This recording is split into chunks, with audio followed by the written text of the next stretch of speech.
NoFap, the name for the practice of giving up pornography and self-stimulation as a means for self-improvement. Easily the most frequently requested topic on this channel, so here it is. Before we start, I want to clarify that masturbation by itself or even pictures of naked people are not necessarily a problem. This discussion is about the brain changes made by high-speed internet porn, a recent phenomenon that didn't exist until around 20 years ago. Naturally, any discussion about porn is going to start with a bit of cell biology. We are made up of two types of cells, the germ cells and the somatic cells. The germ cell's job is to hold and spread genetic material. The somatic cell's role is essentially to protect the germ cells and make sure that they are able to do their job. What you consider to be yourself, your body, is the soma. What nature wants the soma to do is to live long enough to allow the germ cells to pass the genetic material off to a new soma. Whatever DNA resides in your body arrived there thanks to the perpetual relay race a countless number of somas took part in before you or your ancestors came into existence. Nature's expectation for you is to pass the baton to what will be the next soma carrying the precious genetic material. The point of this is to highlight just how high on the priorities list sexual reproduction is going to be for living things. Take for example the small mouse-like creature called an antechinus. The males have very short lifespans because at a certain point they will have finished making all the sperm that they can and lose the ability to make any more. When they have reached this point, they will aggressively mate with as many females as they can, tirelessly having sex for hours on end to the point that their fur falls off, they bleed internally, and their immune system fails, leaving them riddled with gangrene. And they will then continue to have sex until they die. Luckily, us humans naturally do not lose the ability to produce sperm, and we are very keen on staying alive. We have a very strong imperative to protect ourselves, to feed ourselves, to survive, and many mechanisms are set in place to motivate us to do so. In particular, the brain has within it the all-powerful dopamine system. It's there to motivate you to do the things that would help you survive. And of course, reproduction is the other very strong imperative. Maybe unsurprisingly, the dopamine system seems to be much more reactive to chances for reproduction. Comparing a 1999 study from the University of Cagliari to a 1997 study from the University of British Columbia, we can see that the dopamine output from sex is about twice as strong as what you get from food. If we go all the way back to the Paleolithic era when the hardware for the human dopamine system, the brain, was being developed, these reproductive opportunities didn't come very often. As James McClellan says in his book Science and Technology in World History, over the entire 2 million years of the Paleolithic, beginning with the first species of Homo, population density remained astonishingly low, perhaps no more than one person per square mile. Potential reproductive opportunities would have been very limited simply by the fact that there weren't many people to reproduce with. So the brain develops certain strategies to maximize reproduction. For example, an animal will reach a sort of sexual satiation after having sex multiple times with the same mate, and you will see a decline in dopamine that matches the waning motivation. However, if you introduce a totally new partner, then the dopamine and the motivation to have sex will shoot back up. This is a great strategy. It would maximize the total potential babies. This is known as the Coolidge effect. As you can see from this Australian experiment, subjects watched 22 porn displays. See that spike? That's where researchers switched to porn the guys hadn't seen before. The result? Subjects' brains and boners sprang to attention again. It's not mere nudity, but novelty that sends arousal skyrocketing. And herein lies the appeal of high-speed internet porn. It takes advantage of this programming by giving you instant access to a virtually limitless supply of new mates, engaging in whatever novel position or fetish you like. Nowadays, in 30 minutes, you can see more members of the opposite sex erotically displaying themselves than the total number of humans our ancestors could see in their lifetime. Not to mention the number of those humans they'd actually get the chance to have sex with is much lower. In this way, novelty-packed internet porn takes advantage of your brain's programming to keep your attention for hours on end. The wasted time is unfortunate, but the real problem is how each porn viewing session changes and molds your brain. I think most people are familiar with the fact that the brain is plastic. It can change based on your environment and your behaviors, but it's not often apparent how powerful this plasticity is. In Norman Doidge's book, The Brain That Changes Itself, he describes how in certain stroke patients who lost function in their limbs, doctors thought recovery was impossible. If a muscle atrophied, surely you could re-strengthen it. But since the stroke knocked out the portion of the brain controlling that limb, surely nothing could be done. A new strategy was put into play. By doing things like putting a patient's good hand in an oven mitt and taping it up with duct tape, patients had no choice but to attempt to use the dysfunctional limb. After much frustrating practice, their brain started to change in response to this behavior. The brain reconfigured itself to map different areas of the brain to the task of controlling that limb. This would be like being able to use the fingerprint scanner to control one portion of your smartphone's screen after you cracked it. This remapping of the brain produced remarkable recoveries of function in the stroke patient's dysfunctional limbs. Before, this kind of recovery was thought to be impossible. Over many other incredible examples throughout the book, Norman Doidge demonstrates how the brain can adapt itself to actually get better at almost anything, positive or negative, by actually changing its physical structure. The phrase, "the medium is the message," coined by Marshall McLuhan, highlights the problem with internet pornography. The point of this phrase is that the way some content or message gets into your brain is just as important, if not more important, as the message itself. In our case, without the medium, high-speed internet, the message, sexual content, would have far less power to instigate negative changes in the brain. Since the medium is so important, let's first look at how just the internet itself can be addicting, even if you're looking at totally safe for work content. The previously mentioned neurotransmitter dopamine is the door to addiction. You can open that door with substances or behaviors. It's not often clarified, but dopamine isn't the pleasure molecule. It's the molecule that controls wanting, the seeking of pleasure. Dopamine is released when you get a new or unexpected reward. At first, its purpose is to make you learn what behavior got you that reward. After that step is done, dopamine is released when you recognize that you are in a situation where that particular behavior can get you a reward. Now, the purpose of this dopamine is to motivate you to do the behavior. This is how drugs take advantage of the dopamine system. All drugs of addiction provide a massive dopamine release, so your brain thinks you have just received the best unexpected reward ever. So everything that led up to getting that substance is strongly written into memory. This is how addicts develop strong triggers. They might see an alleyway where they bought some narcotic in the past, and their brain will surge them with dopamine that says, hurry up and do the behavior necessary to get that substance. In the same way your nose can get used to a bad smell if you hang around it long enough, the brain can get used to high levels of dopamine.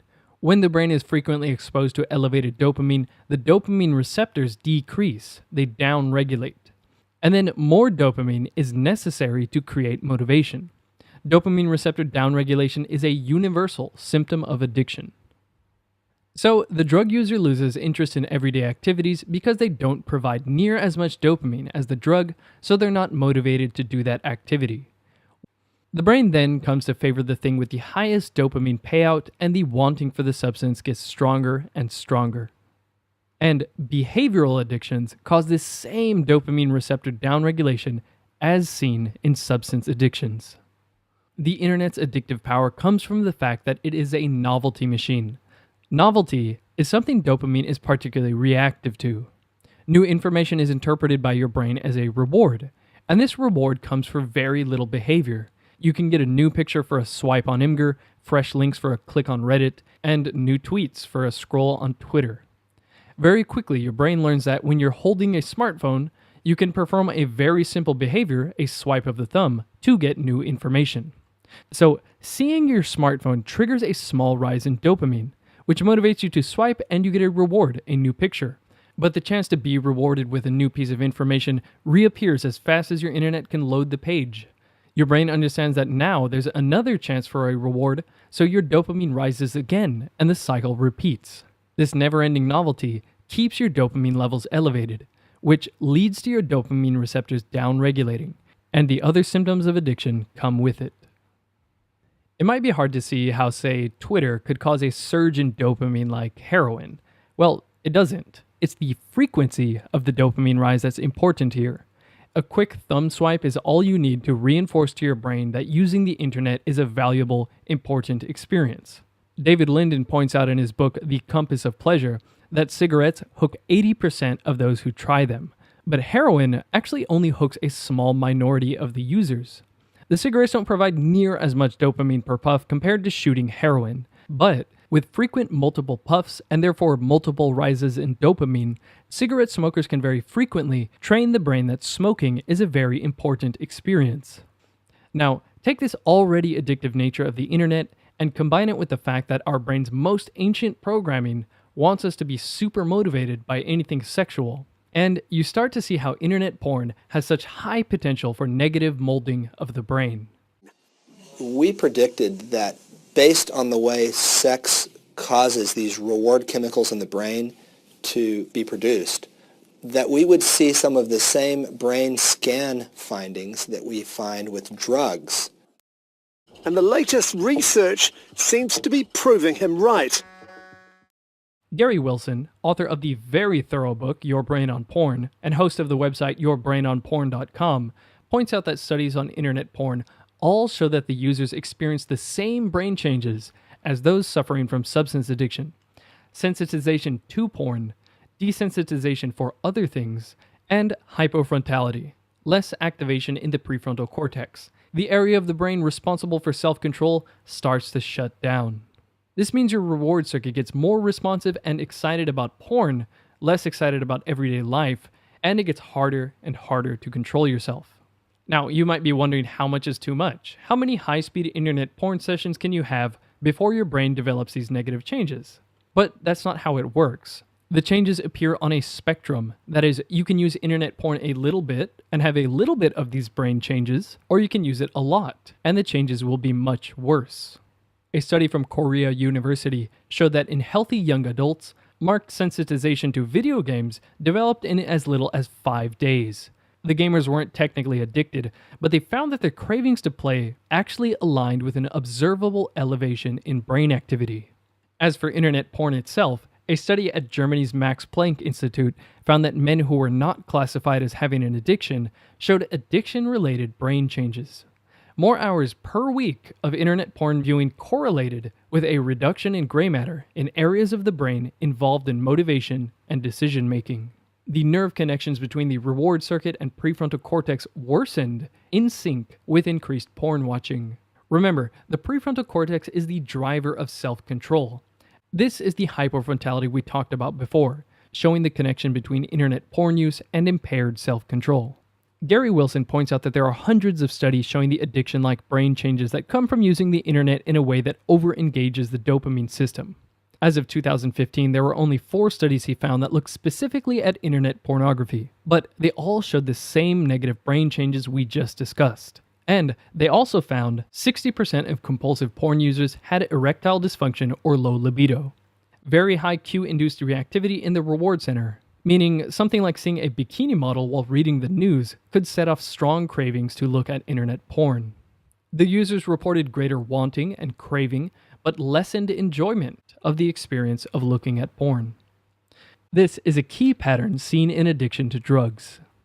Other symptoms based on Gary's research and users' personal reports include difficulty maintaining an erection for a real partner, but no problems getting it up for porn. Uncharacteristic worsening social anxiety or lack of confidence, inability to concentrate and extreme restlessness, depression, anxiety, and brain fog. Several men have participated in a reboot, the act of giving up internet porn to allow their brains to reverse these negative changes. This rebooting process is the point of NoFap. Many of these men report impressive boosts in confidence, reversal of anxiety, and enhanced concentration. Some men diagnosed with ADHD found that their symptoms drastically improved to the point that they stopped relying on medication. Gary says, there's good reason to believe these symptoms can often arise from addiction-related brain changes, as the reward circuit contains structures that influence emotions, moods, cognitive functions, stress response, the autonomic nervous system, and the endocrine system. For example, many of the complaints such as social anxiety, depression, low motivation, erectile dysfunction, and concentration problems have been linked to low dopamine and low or altered dopamine D2 receptors. When it comes to engaging with a real partner, internet porn can rewire the brain to change what it expects from a sexual experience. While a heavy user of internet porn might understand cognitively that their partner is very attractive and they should be more excited about the real deal, If their brain has wired itself to understand sex as a rapid cycling through multiple partners that provide no other sensory input than just visual information on a screen, the experience of real sex probably doesn't do much for the reward circuit of that brain.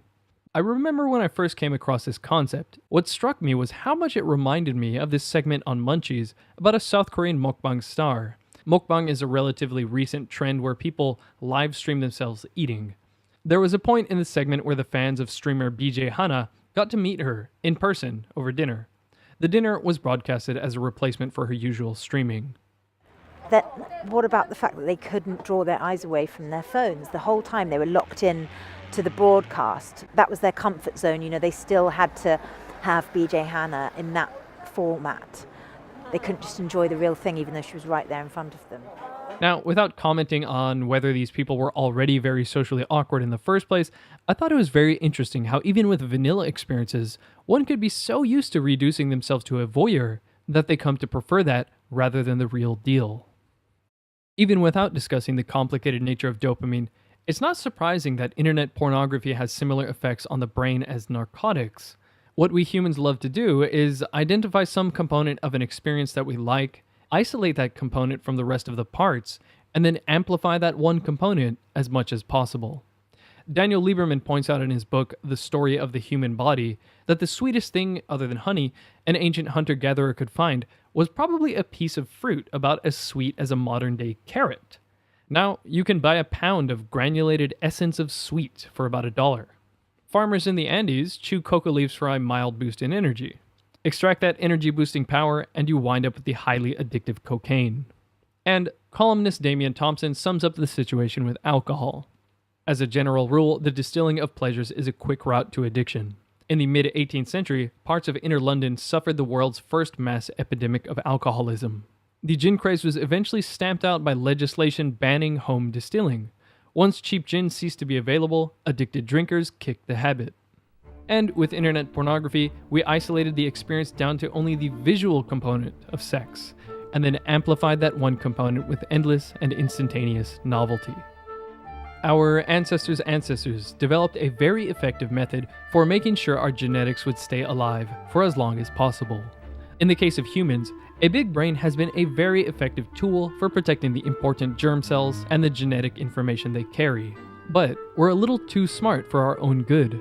We learned how to exploit the programming that paired survival and reproduction with pleasure. With a few taps on a magic rectangle, we can access pure distilled pleasure, completely separated from its original purpose, survival and reproduction.